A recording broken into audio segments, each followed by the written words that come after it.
95 में इसी भोपाल में था। राष्ट्रीय स्वयंसेवक संघ का एक पथ संचलन था। एक कार्यकर्ता जिसका नाम मैं नहीं ले रहा हूं, राष्ट्रीय स्वयंसेवक संघ का एक सक्रिय कार्यकर्ता था। उसके साथ उसका 5 साल का बेटा था। वो भी हाफ पैंट, सफेद शर्ट और टोपी, काली टोपी पहनकर हाथ में इतनी सी रूल लेकर आया था। मैंने जब उसके पिता से पूछा तो बोला, महाराज जी मैं इसे राष्ट्र के लिए पाल रहा हूं, मेरी इच्छा है कि मैं इसे राष्ट्र को समर्पित कर दूं। मैं तो गृहस्थी में फंस गया, मैं चाहता हूं मेरा बेटा राष्ट्रीय स्वयंसेवक संघ का प्रचारक बने, राष्ट्र के लिए काम करे। मैंने उस बेटे से कहा, क्यों तुम्हारे पिता पापा कह रहे हैं वो सही है? छोड़ते ही बेटे ने कहा, महाराज श्री क्षमा कीजिए, हमारे पापा नहीं हैं, ये हमारे पिताजी हैं।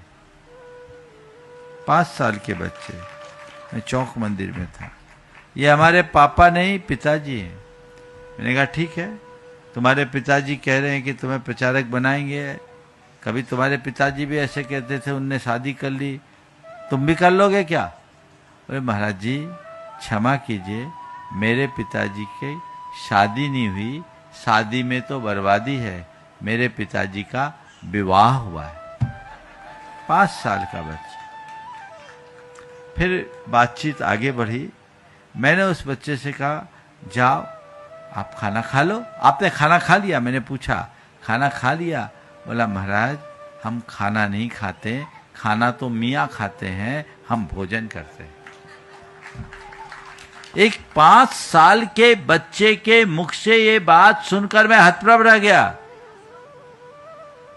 ये संस्कार पिता के दिए हुए संस्कार थे। ऐसे संस्कार यदि बच्चों में घोंट घोंट के भर दे तो बच्चे आपसे विमुख कभी नहीं जाएंगे। इसलिए मैं पुनः दोहराता हूं, बच्चों को धर्म सिखाने की जगह बच्चों में धर्म जगाने का उपक्रम कीजिए। जब धर्म जगेगा, जीवन बदलेगा।